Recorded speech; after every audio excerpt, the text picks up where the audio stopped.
नमस्कार दर्शकगण, इनसाइट ओडिशार नूतन पर्यटन स्थली सह मु समयश्री। ओडिशार लिटिल तिब्बत धर्मशालार मैक्लिओडगंज थिबा दलाई लामा और दिल्लीर मजनुका टीलारे थिबा तांको पवित्र दलाई लामांको बासस्थली भली जनाशुना नथिले मध्य 1959 मसीहारे चीन तिब्बत उपरे आक्रमण करिबा परे पद्म संभव महाविहार मठ, जहाँ भारतर ओडिशा राज्यर गजपति जिल्लार जिरांगठारे अवस्थित थुप्टेन मिंडोली मठ भावरे मध्य जनाशुना, रिपा वंशर मुख्य मठ भावरे जनाशुना। एहा पूर्व भारतर सर्वबृहत बौद्ध मठ बोली कुहाजाए। 2010 मसीहा जानुआरी मासरे दलाई लामा एहाकु उद्घाटन करिथिले।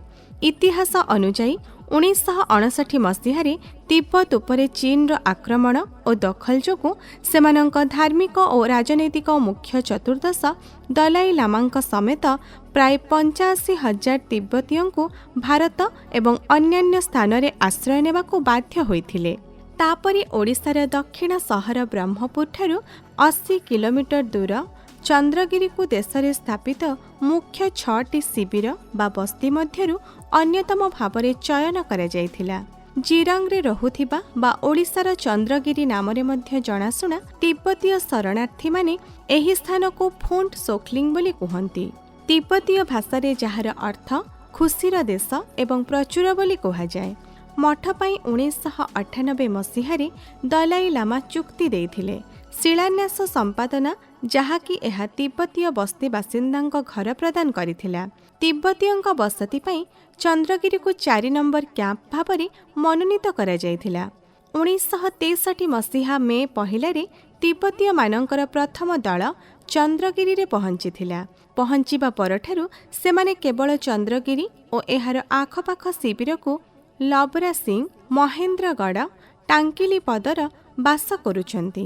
एही सबु चंद्रगिरी चारिपटे 4 ରୁ 5 किलोमीटर व्यासार्थरे अवस्थित अटे। तिब्बतीय मानक उद्योग और आचरण माध्यमरे ओडिशार एही अंचलर पूर्व घाटर मनोरम पर्वत गुड़िकरे रंग जोड़िछंती।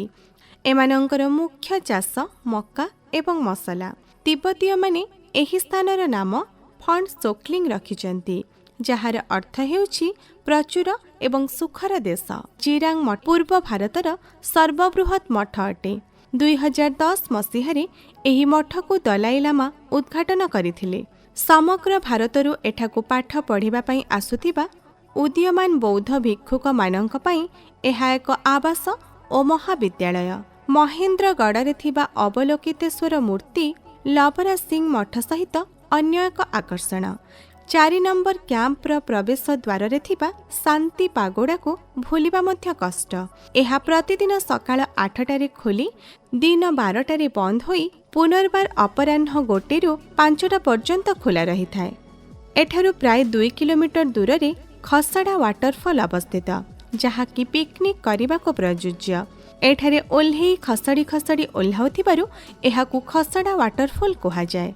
एहार किछि दूर रे मांकड़ डिया वाटरफॉल अछि, जहा कि प्राय 20 किलोमीटर अटे। जिरांग भुवनेश्वर ठारू प्राय 290 किलोमीटर दूर रे अवस्थित। ओडिशार राजधानी एवं दक्षिण ओडिशार सबुठारू प्रतिष्ठित सहर ब्रह्मपुर ठारू 100 किलोमीटर दूर रे अवस्थित।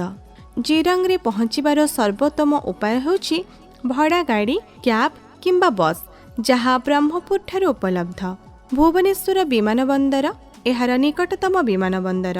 ब्रह्मपुर रेल स्टेशन एहार निकटतम रेल स्टेशन। जिरांग एवं एहार पारिपार्श्वरे अनेक विकल्प नाही।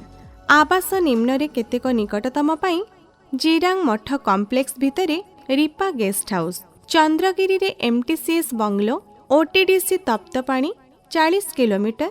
जिरांग मार्गरे अधिकांश यात्री ब्रह्मपुर रे रहिबाकु पसंद करती, जहाँ समस्त बजेट रेंज रे होटेल सहित समस्त सुविधा उपलब्ध अटे एवं एहा हेउछि 100 किलोमीटर दूर रे आरामदायक। जिरांग को एक भल दिन रे यात्रा करबाकु आसंतु। परिदर्शन करिबार सर्वोत्तम समय नवेम्बर मास ठारू फेब्रुआरी मासर प्रथम भाग। हाँ दर्शक बंधु, आपण माने एठाकु निश्चय बुलिबाकु आसी एहार मजा नियंतु एवं नुआ नुआ पर्यटन स्थली पई आमर इनसाइट ओडिशा को सब्सक्राइब करबा सह बेल आइकन प्रेस करबा को भूलिबेनी। रहुची नमस्कार।